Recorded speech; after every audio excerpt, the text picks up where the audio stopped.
Welcome to The Explainer. Today we're going to jump right into a huge debate, one that's right at the heart of Black liberation thought.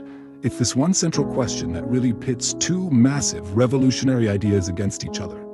So, what's the question? It's this: to build a brand new future, do you have to completely destroy the past? I mean, that's the fundamental conflict, right? On one hand, you've got this call for a total, radical break from history. And on the other, the belief that history is the only source of strength for the future. Let's dig into both sides of this incredible dilemma. All right, so first up, let's talk about the incredibly influential thinker, Frantz Fanon. He was a psychiatrist, a revolutionary, and he had a pretty radical take. For him, if you're a colonized person, history isn't something to be proud of. It's not a resource you can draw from. No, he saw it as a burden, a chain, really, that was forged by the colonizer. And his whole stance really kicks off with this incredibly powerful declaration. He's basically saying, I am not a prisoner to history. He's rejecting, flat out, the idea that his future should be dictated by a past filled with oppression and dehumanization. It's this radical act of, unchaining yourself from that narrative of being a victim.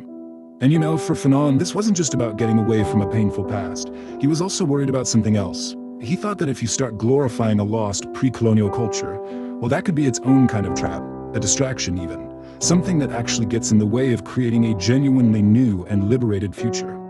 So it all boils down to this. For Fanon, real liberation isn't about looking backwards. It's about creating yourself from scratch, entirely anew. I mean, think about that. It's the ultimate act of self-determination, completely free from the weight of everything that came before. You literally become your own foundation, your own origin story. Okay, but is that even possible? Can you really just abandon the past? And maybe more importantly, what's the price you pay for even trying? This is where a really powerful counterargument comes into play, especially from Afrocentric thinkers. So to really get the critique of Fanon, we've got to understand this one key idea. It's a term called cultural decenteredness, and it comes from the scholar Amma Mazama. Basically, it's the state of being dislocated, unmoored from your own cultural and historical center. It's almost like a kind of psychological homelessness. And this is the absolute core of the critique. Mazama's point is, you can't just have no past. It's impossible.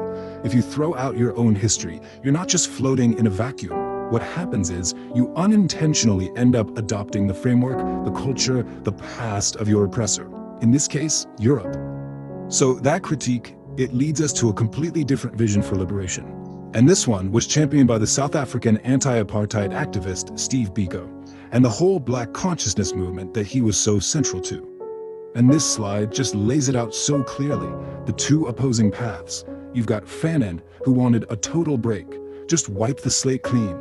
But then you have Biko, who argued the exact opposite. He said the revolution has to begin by rewriting history, by reconstructing your culture. It all starts in your mind. Yeah, for Biko and the Black consciousness movement, liberation was an inside job, first and foremost. It was all about psychological regrounding. The whole goal was to fight back against that inferiority complex that apartheid forced on people. And how do you do that? By building pride. Pride in your own culture, judging yourself by your own standards, and teaching a deep, real knowledge of your own history and your own heroes. And this quote from Marcus Garvey, a Pan-Africanist leader who came before Biko, just frames this whole perspective perfectly. A tree without roots. In this view, history isn't a prison at all. It's the root system. It's what gives you nourishment, stability, the strength to grow. Take that away and, well, a people becomes vulnerable, easily knocked over. Biko gives us another really powerful image, and it's so important. A vehicle without an engine.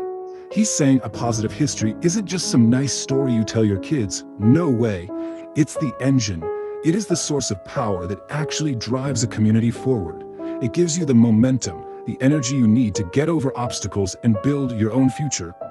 Okay, so let's just step back for a second and really look at these two visions side by side, because they are profoundly different.